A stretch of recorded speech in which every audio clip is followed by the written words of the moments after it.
아, 네, 안녕하세요. 이번 2024년 동계 교수 학생 심포지엄에서 근대기 도자 전사기법의 일본 유입과 운용을 발표할 고려대학교 고고미술사학과 석사 3학기 심혜지입니다. 앞서 이번 심포지엄을 준비해 주시고 발표할 기회를 주신 덕성여대 인문과학연구소 관계자 선생님들께 감사를 드립니다. 본 발표는 고려대 고고미술사학과 석사 2학기 김지현 후배님과 함께 준비하였습니다. 그러면 발표를 시작하도록 하겠습니다.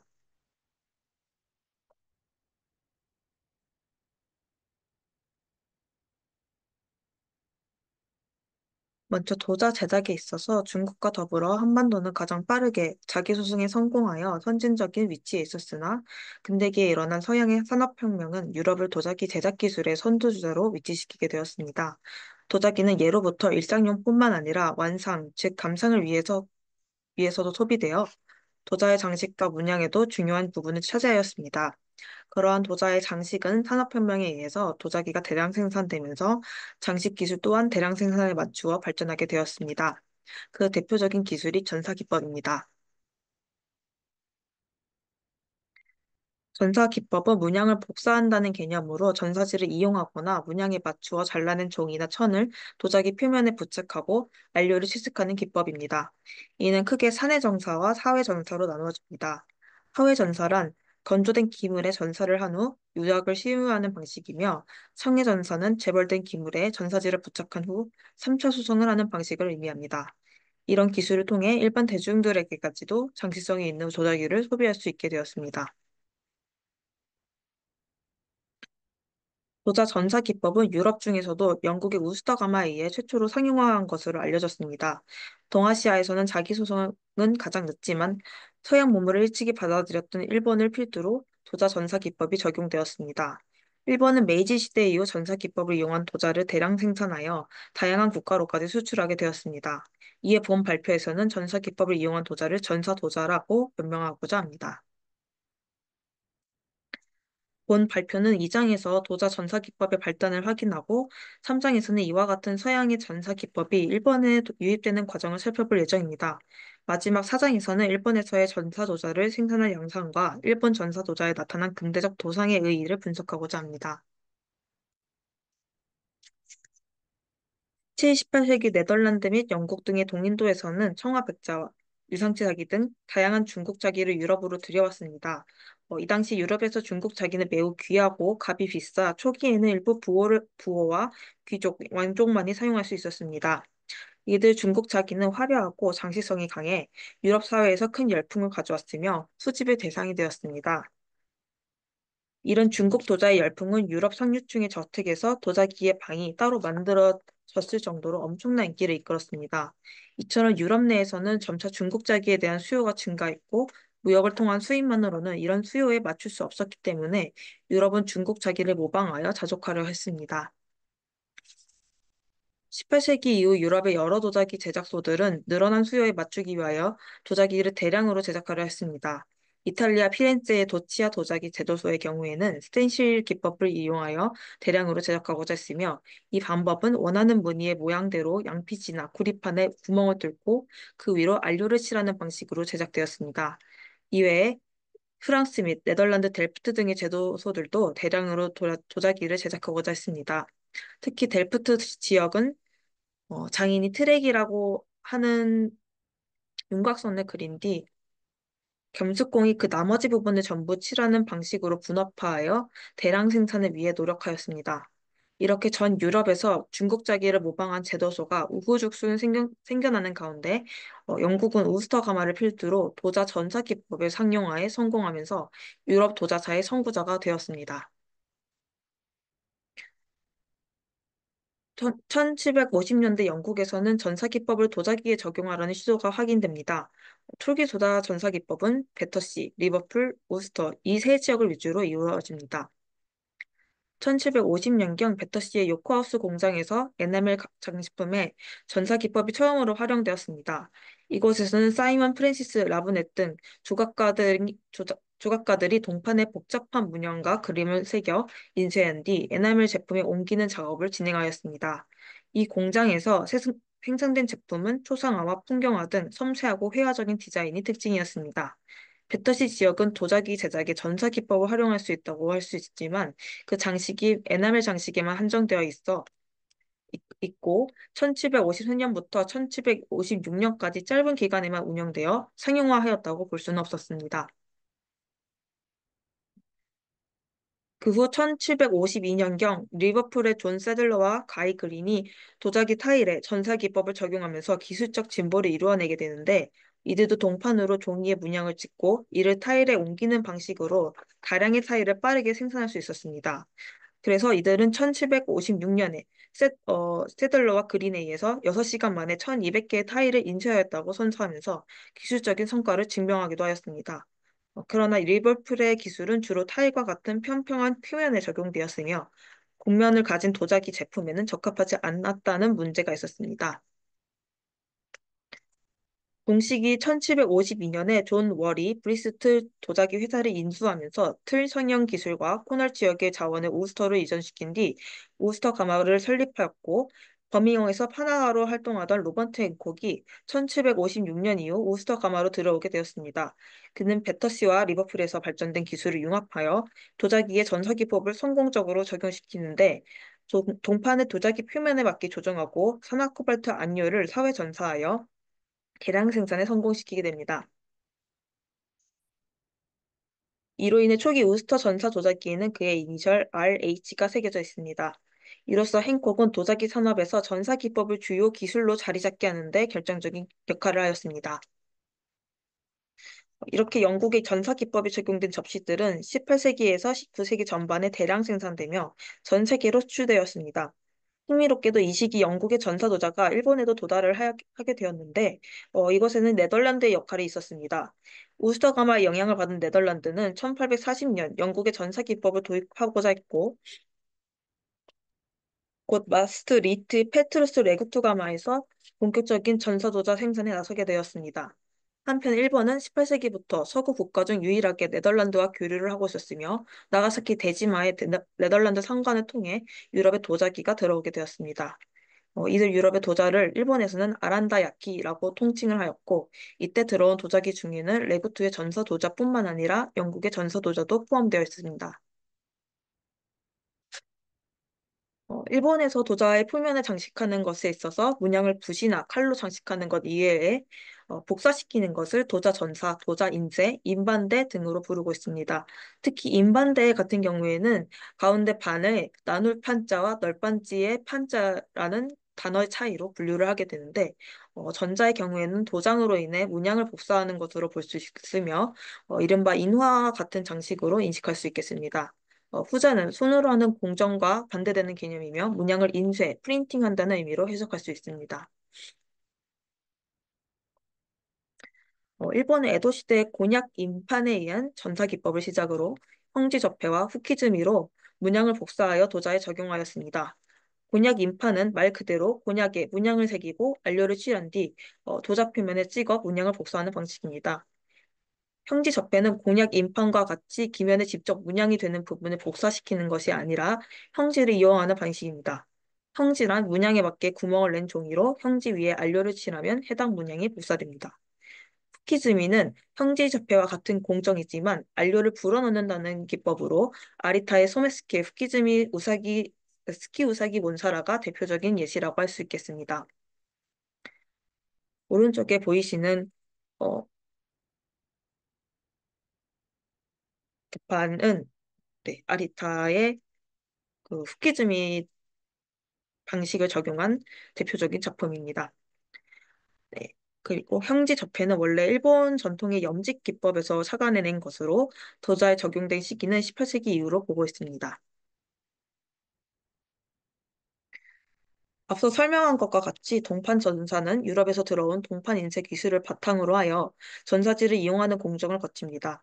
전사지에 동판 인쇄하여 문양을 복사시킨 뒤 그 문양을 기면에 부착시키며 이와 같은 동파 전사는 메이지 중기부터 도입되고 다이소 시기까지 꾸준히 사용되게 됩니다. 그러나 일본에서 동판 전사에 의한 문양 복사가 이루어진 최초의 시점은 에도시대 중후기라는 주장이 일본 학계에서 정설로 여겨지고 있습니다.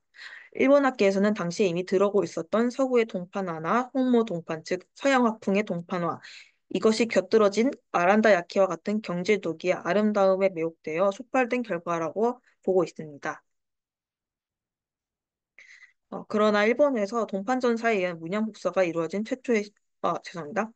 일본에서 조다 시문을 위한 동판전사는 시바 고우켄의 손에서 1783년에 홍모 동판용의 부식 동판이 독자적으로 연구된 바가 있습니다. 동시에 나가사키에서 네덜란드 동인도 회사를 통해 들어온 아란다 야키 중 전차 도자가 있었기 때문에 이미 18세기부터 일본인들에 의한 모방이 이루어지게 됩니다. 막부 말 네. 막부 말기 동판전사 기법에 의한 문양 복사의 성공 사례로는 현재 가나와야키, 사토미야키, 가세야마야키의 세 가지가 확인되고 있습니다. 가나와야키의 시작은 세토의 도공 가와모토 지배에게서 시작이 됩니다. 지배에는 홍모 전사 도자의 개발을 하고 있었고 에도에서 오와리 지역, 즉 현재 아이치현에 온 홍모 동판사의 가사이 고지로와 알게 되어 가토 겐키치, 가와모토 한스케 등의 협력을 얻었고 도자기 동판 전사를 일본에서 최초로 착수를 하게 됩니다. 이 시기는 19세기 중반을 19세기 중반으로 상정이 되며 가와모토 지배의 제자인 가토 신시치에게 전승되어 현재 나고야시 가나와 야마초에 설치된 가마에서 19세기 중후반에 생산되었던 것이 동판전사 가나와야키 도자입니다.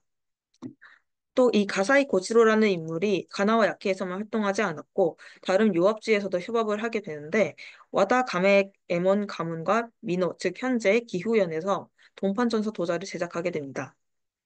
이들이 제작한 전사 도자는 사토미 야키라고 불리며 그 개시 시기는 1846년으로 보고 있습니다. 마지막으로 가세야마 야키는 교토의 운도라고 불리는 나카가와 리사부로가 가구라 만페이라는 홍모 동판사와의 협력으로 1840년 도자 동판 전사에 성공을 하게 되었고 이들 작품은 가세야마라는 땅에서 판매되어 가세야마 야키라고 불리게 되었습니다. 이들이 실제로 판매된 시점은 1847년으로 굉장히 이른 시기에 일본 동판 전사의 도자가 상업화된 것을 알 수 있습니다. 그러나 에도 시대 말기 동판 전사는 동판 제작 시 약품 조제, 인쇄할 그림의 재료 조제, 전사지 조달에 이르기까지 각 공방의 분업과 생산으로 이루어졌습니다. 이는 오히려 생산량에 비해 실패작이 많았고 잦은 수작업 공정을 발생시켜서 고가품이 되어 상류층에서만 취급이 되게 됩니다. 동파전차 도자가 양산되었고 가격이 저렴해지는 시기는 메이지 20년대에 이르러 전사지가 전문 공장에서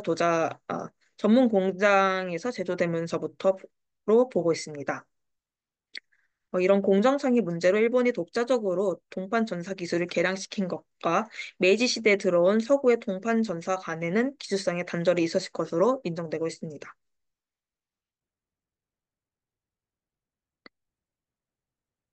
네, 근대에 들어서면서 모든 산업 부문에서 대량 생산을 추구를 하게 됩니다.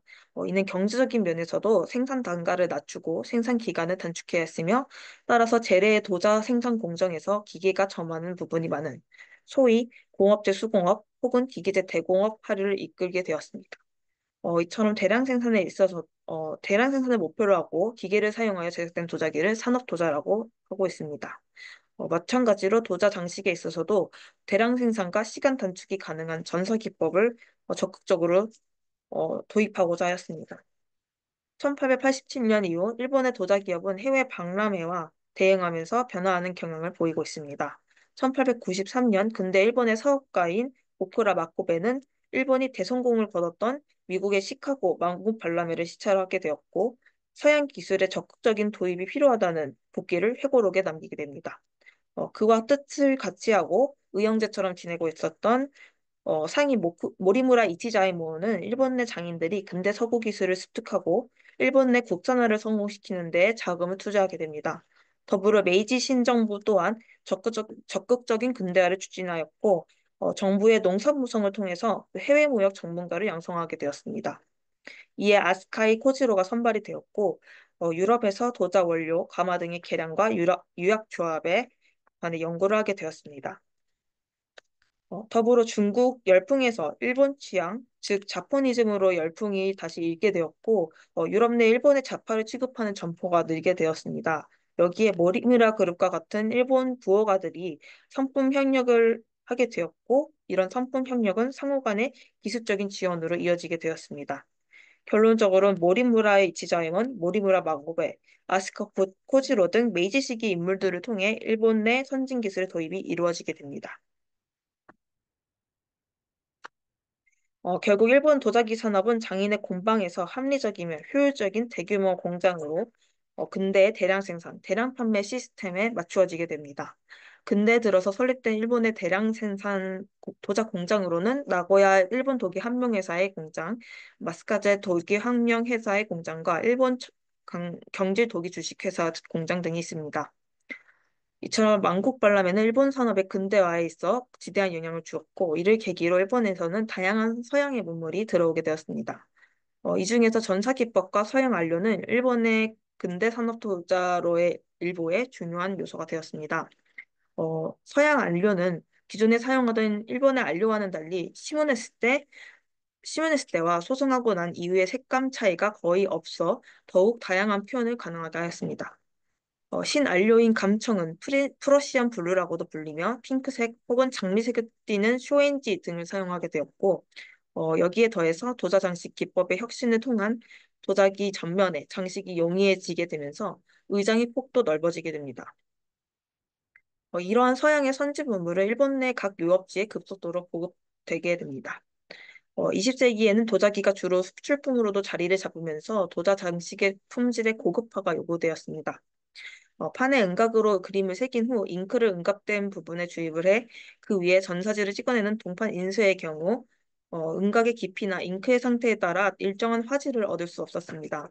앞서 보았던 것처럼 동판 전사는 완전한 성품품의 확률이 크지 않고 추가적인 수거 작업이 이루어졌기 때문에 단가를 낮추지 못하였다는 단점이 있었습니다. 게다가 은각을 통한 도안 구성은 더군다나 어, 홍모 동판사의 협력 없이는 애초에 불가능한 요소였습니다.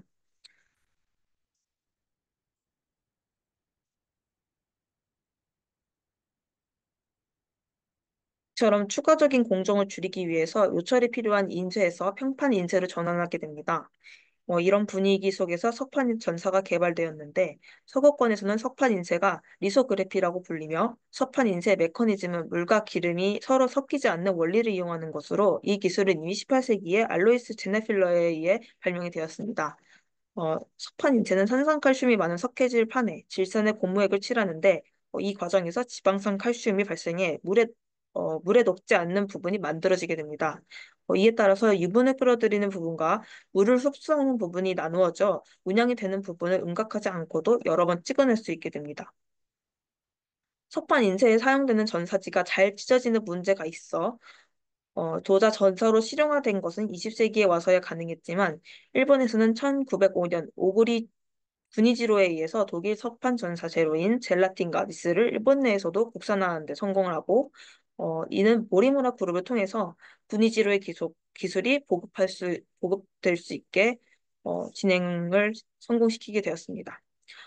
이처럼 평판식 석판 전사는 안전된 품질의 도안 인지가 가능하게 되었고 20세기 일본과 서구의 근대 유럽에서 자주 사용되게 되었습니다.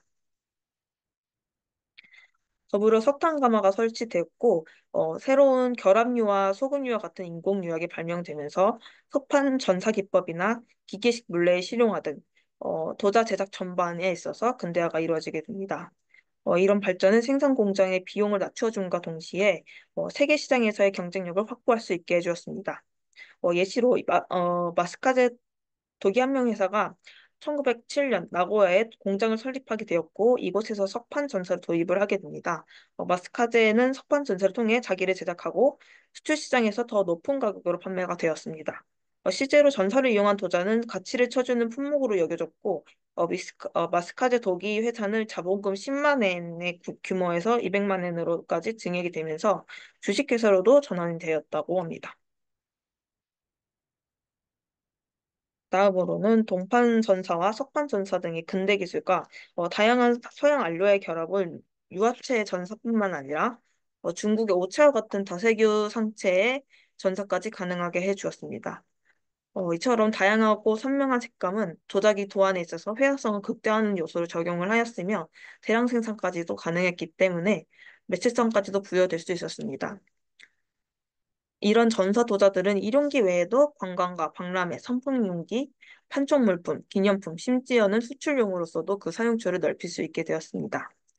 기존의 도자기에도 회화적 장식 표현이 가능했으나 근대 전사 도자의 가장 큰 특징으로 볼 수 있는 것은 시대성과 시사성, 그리고 정보 전달의 의도를 담은 도상이 등장한다는 것입니다. 이들은 주로 내수용으로 제작된 도자기에서 발견되며 개화회, 이국풍경, 제국천왕, 부국간병 등이 있습니다. 본 발표를 통해서 이러한 도성을 크게 계몽주의와 제국주의적 도상으로 분류해 보고자 합니다. 네, 먼저 계몽주의적 조상입니다.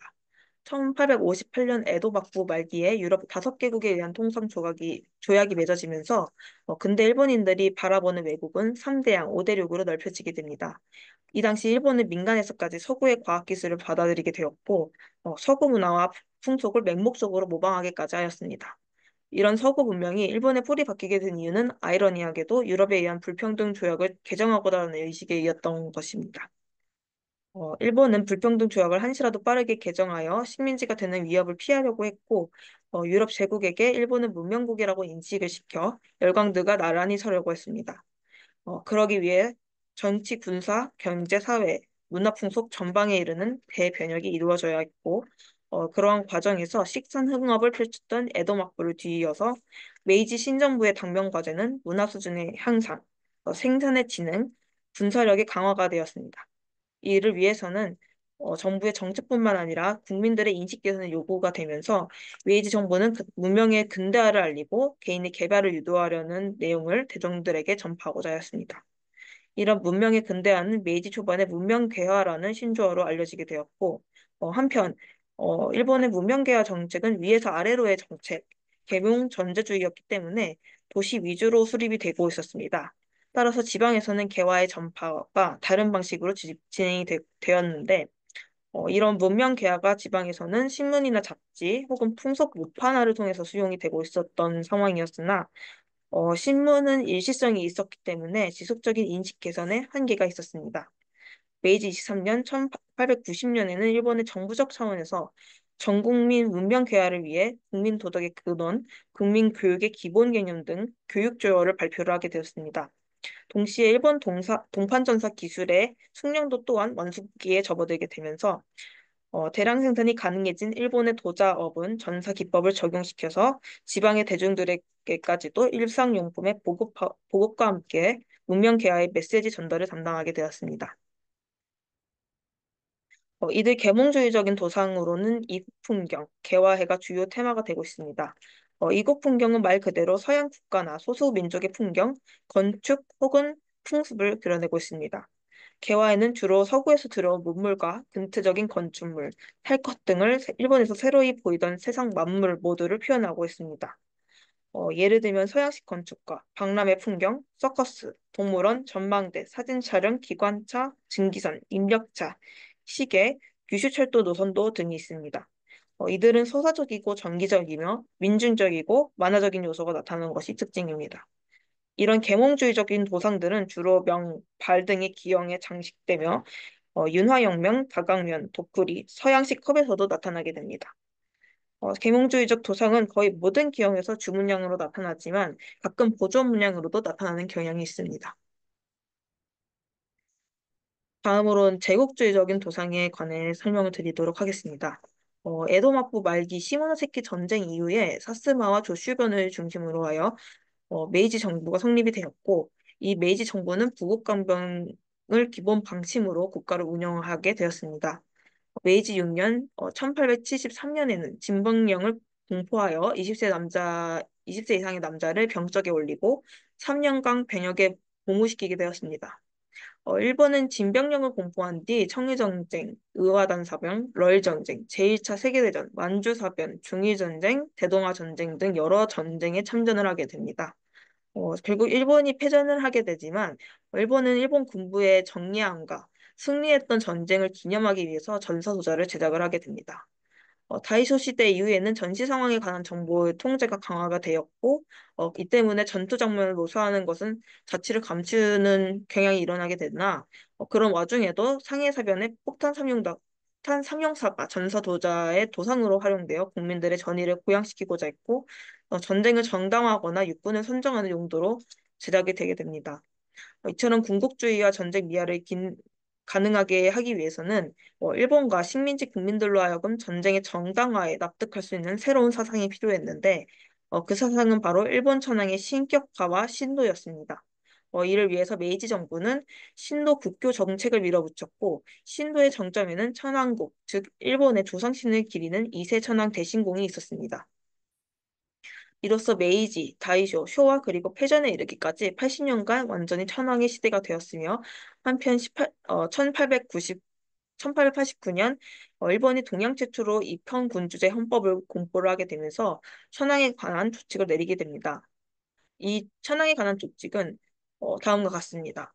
먼저 제1조 대일본 제국은 만세일기의 천황이 이를 통치한다로 시작하여 제3조 천황은 신성하여 침해할 수 없다. 제11조 천황은 육해군 통솔한다 등의 조칙을 제정하고 있었습니다. 이들을 통한 천황의 대권이 매우 광범위하게 되었고 절대성과 신선성까지 부여받게 됩니다. 이처럼 천황을 강조하거나 제국적인 도자에 적응이 되고 이들 도상은 일본 국민과 식민지 국민들로 하여금 천황에게 신봉을 하게 하며 어, 천황이 다스리는 일본 제국, 즉 황국의 식민임을 강요하고 그것에 대해 자긍심을 느끼도록 유도하였습니다. 이들 제국주의적 도상으로는 일본이 참전한 전쟁, 전투기 등의 무기와 황공명, 애국익찬, 천황, 황실, 대일본 제국명, 일장기, 오길기 등의 일본기, 대정명, 소화명 등 일본 연호에 관한 것 등이 있습니다. 이외에도 외교, 조약 체결, 제국의 국위 선양 등이 나타나고 있습니다. 어, 죄송합니다. 그 외에도 죄송합니다. 이런 제국주의적인 도상은 대부분 동판 전사를 활용하여 장식이 되고 있었고 주로 명, 발, 완, 침 등의 기형에서 나타나 모든 계층의 국민들이 사용되게끔 실용기를 위주로 제작이 되었다고 사료되고 있습니다. 마지막으로 맺은말입니다. 지금까지 유럽에서 전사도자의 게시와 일본으로의 유입, 일본에서 제작된 전사도자의 근대적 도상을 확인을 하였습니다. 유럽에서 발생한 도자 전사 기법은 영국의 우스터 가마를 중심으로 발달을 하였으며 18세기 후반 대량 생산에 적합한 기술로 상용화되었습니다. 도자 전사 기법은 문양을 복사해 도자기에 옮기는 방식으로 기존의 수공예 방식을 대체하면서 효율성과 장시성을 동시에 강화하게 되었습니다. 영국 우스터 가마에 제작된 전사도자는 네덜란드에까지 영향을 주었고 나아가 일본이 네덜란드와 교역을 하면서 일본으로도 도달을 하게 되었습니다. 그런 일본은 서양의 전사기법을 지수를 모방하면서 도자 전사기법을 시도하게 되었고 메이지 이후 근대화를 통한 전사기법의 도입과 대량 생산에 성공을 하게 됩니다.